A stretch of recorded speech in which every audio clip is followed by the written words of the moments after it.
Good morning, everybody. It's Bob with Bob's Outdoors. Welcome back. So, last video I made, we had put this pump together, the GPI pump here. But anyway, I had a change of plans. I had planned on using that big old tank that's sitting back there, and that thing's about 6 foot long, about 2 foot wide, and probably about 2.5 feet tall, I suppose. But after looking at it and doing some other things and trying to put that pump on that tank, it just wasn't going to work out for what I needed. So what I ended up doing is I bit the bullet and I went out and purchased a 50-gallon cube tank, or square transfer tank, whatever you want to call it. I've always called them cube tanks, but from Tractor Supply. Seems like these videos are sponsored by Tractor Supply or something, which they're not. But in my neck of the woods here, in northeast Nebraska, you've got a couple different, I guess, chain stores that have stuff like this that work out really well, and Tractor Supply is one of them and Baumgars is the other one. So this whole unit actually came from Tractor Supply, and I used a little tip from Mike Morgan on Morgan's Outdoors with the Morgan, excuse me. And I was gonna put the whole thing, build a little framework, and put it on a wheel so I could roll it around in the new shop and in this shop or garage. This is not a shop, this is just a little garage. But I was walking down the aisle in Tractor Supply, looking for caster wheels to put underneath this thing, and they had these little furniture dollies that are rated for almost 1,100 pounds. And I thought, you know what, that might work pretty slick. And that was like $37 for that little furniture dolly, and each wheel was like nine something a piece, for the heavy duty caster wheels. Well, this already has it on it and everything, so I just bought that and I bolted it right to that little furniture dolly there. And then on this side, I just put a ratchet strap down around it, because it doesn't have any of the tabs to bolt anything to down on this side. So, I mean, it might be a little jerry-rigged, I don't know, but it works really good. I already took it down, filled it full of fuel, and filled up the tank on the Coyote there. All of you guys, whether you got a Kubota or whatever, you either have the fuel filler up here or back here. Mine's right there.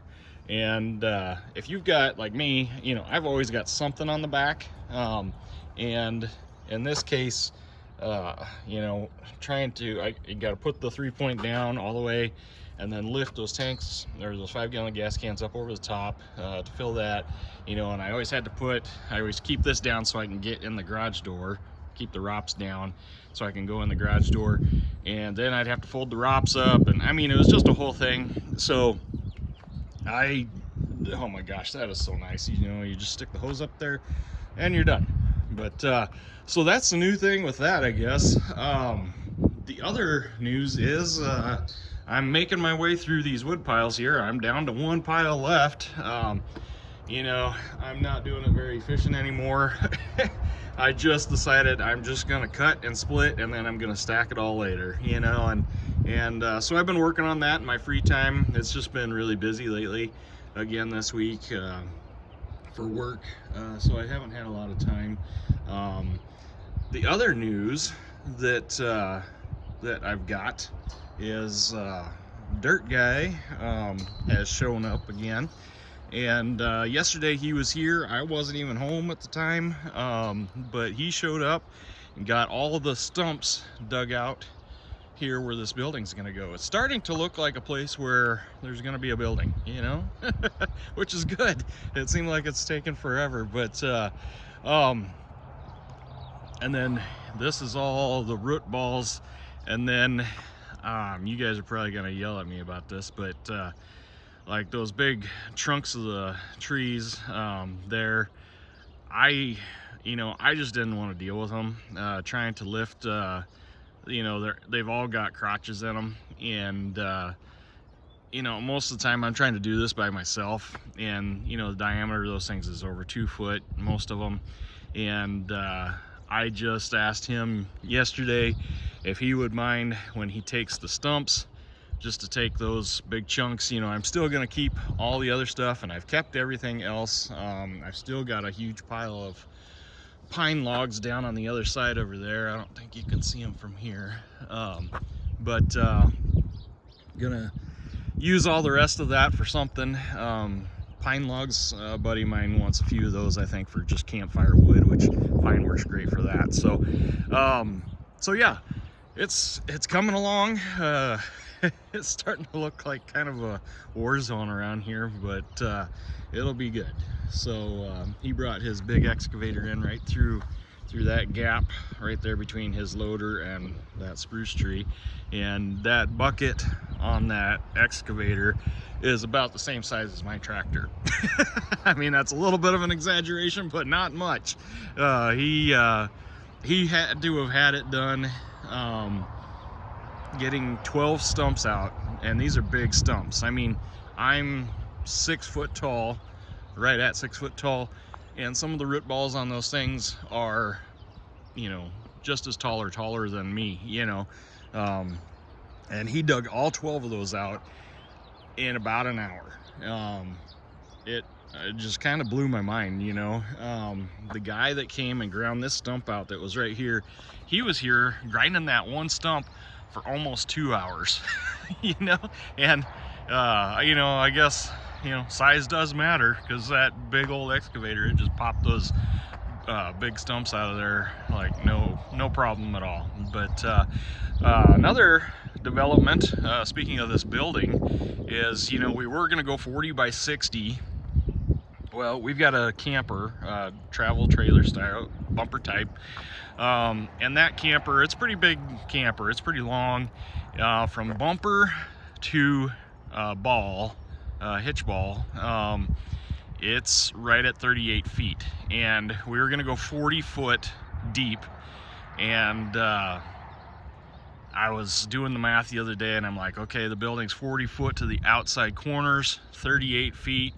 I mean, I'm just gonna be able to get that thing in and get the door shut is basically it. And then on the side of the building, there's gonna be a door that goes into the shop right where that camper's sitting. So my builder came out here to kind of go over things again, and I said, hey, you know what? I've been thinking, and what would the difference be between 42 foot and 40 foot? That would give me about 2 feet to walk past that camper, when it's in there. And he said, well, let me do some figuring. So he did some figuring, and with concrete and everything, it only ended up being about $2,500 difference, which I know only, but on this building, 2,500 bucks is going to be well worth it. Everybody tells me, and I've found it on buildings I've built in the past, you can never build them big enough, so that's what we're gonna do. We're going 42 by 60 instead of 40 by 60 now, so a little bit bigger, but it'll make a huge difference as far as getting a camper in. And that was kind of the main thing that we wanted this building for, is be able to store our camper in there and get